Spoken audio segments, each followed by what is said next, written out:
Okay, Mr. Klein. So I'm done with your machine. I was able to figure out why it was not outputting a composite video as well as an RCA audio output. Let me show you exactly the part that I noticed. The first thing that I did today, actually focused today on fixing that problem. I went ahead and I swapped out the RF converter card. That did not make it work. So obviously it was not the converter card. So my next step was to troubleshoot this part. This right here is both the coaxial and composite signal processor. So I went ahead and I checked all of the connections on this card. Now there's quite a few. We have a total of 3. We have 1, 2, 3. When I got up to this third one, that was it. This was causing the problem. It was loose. This might have become loose during the shipping. So I will be setting that in place very well so it will not become loose in the future. So, and this is your machine right here. As you can see, we have the video drum number 107.25. Like I said before, that's something very important to have on file. You always want to receive that same video drum. So this is your machine. It has been cleaned. It has been lubricated. It has also been, I have removed all of the hot glue. Now the removal of that hot glue actually gave me a better picture, which I knew that was going to happen because that's actually what happened to my machine. After I removed that hot glue, I was able to remedy these black colored artifacts that I was getting.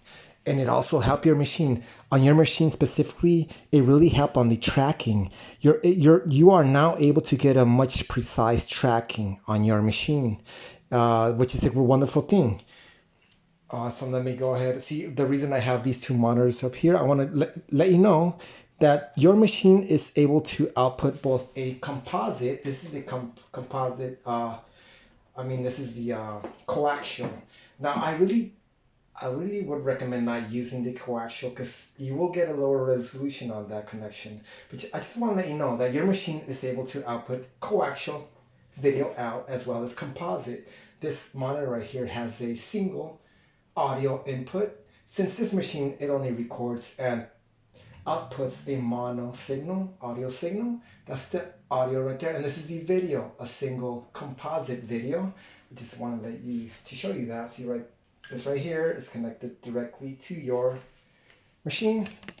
There, composite, Monster Cable branded. I love this Monster Cable branded stuff.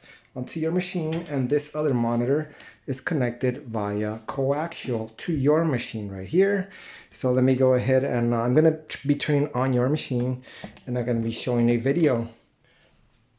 So you can be confident that this machine is working nice and tuned now. Okay, so this is the monitor that will be fed via coaxial, and this is the monitor that will be fed via composite right here. All right, now I have to set this monitor for channel 3, which is your RF converter card is set up for channel 3. That's why I have to set it right here, channel 3. That's being fed via composite. So let me go ahead and turn this on. We'll be showing you this this wonderful recording that I purchased from eBay a while ago. This is the 77% solution. This is a wonderful mystery movie. Let me go ahead and get this. I'm going to be putting this in your machine so you can see that this is working properly. And let me go ahead and press play right here. All right, the machine is playing now. Okay, so on the left we have coaxial video, which like I said, I really don't recommend you try to use that for a couple reasons. You can probably tell from this video. I mean, not that very well, because this is being recorded from a camera.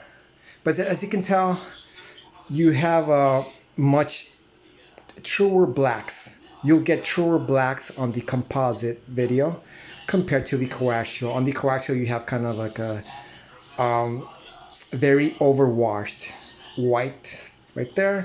You also have a lot of dot crawl, like I had told you in via email. let me kind of zoom in right here. As you can see down here, you have a lot of movement. They call that dot crawl. You get a lot of dot crawl when you're using coaxial. That's the reason I really don't recommend you using coaxial. Over here on the composite, you have a much cleaner picture, not that much movement. As you see that, we have a nice clean line right here, no movement down here compared to coaxial. Also, we have a better color reproduction. Over here, we kind of have a weaker color compared to this, which would be the composite. And also, we have a much fuzzier picture, not that sharp by coaxial. We have a little bit sharper image on composite.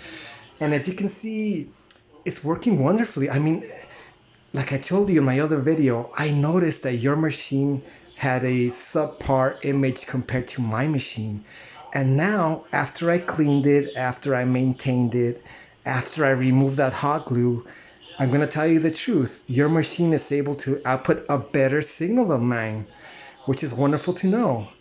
And like I told you, I won't be charging you anything.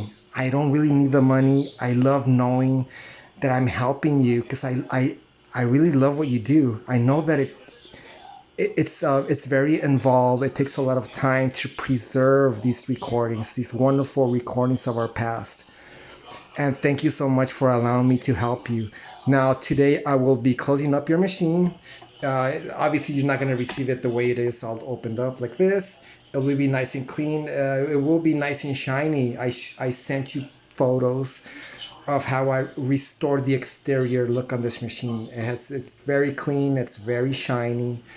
And as you can see, it's a wonderful picture. There's no jitter, either vertical or horizontal jitter. There's no noise. There's no white artifacts. There's no black artifacts. It's a wonderful machine. It's a great machine. I don't know how much you paid for this machine, but this was a great purchase. I purchased my machines for around $500, which I know they're worth every penny. So thank you so much.